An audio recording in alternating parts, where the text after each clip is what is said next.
এই গাইস, আমি আমার বাহনদেবীর পিঠে চলে আসি সোজা বরগাছিয়া স্টেশনে। আর আমরা লেট করে ফেলেছিলাম, তার জন্য আমরা দৌড়ে দৌড়ে যাচ্ছিলাম সেকেন্ড 2 নম্বর প্ল্যাটফর্মে। আর ট্রেনও চলে আসে সঙ্গে সঙ্গে, আমাদেরকে নিয়ে চলে যায় আমাদের গন্তব্যস্থল ডোমজুড়ে। নেমে চলে যায় সোজা বাজার কলকাতাতে। নতুন কিছু কালেকশন এসেছে কিনা সেটা দেখার জন্য। সেরকম কিছু আসেওনি, আর আমার কিছু ভালোও লাগেনি, তাই আমরা বেরিয়ে পড়ছিলাম।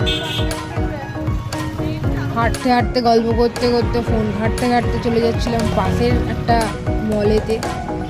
ওখানেও কিছু ভালো লাগেনি, তো গান শুনে মনটাকে ঠিক করে খুশি করার জন্য চলে গিয়েছিলাম 1 কাপ চা খেতে।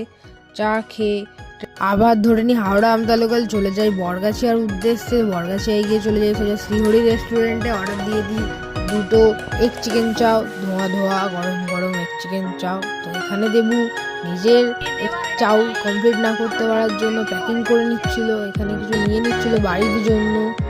এখন আমরা আইসক্রিম খেতে থাকি। তোমরা আমার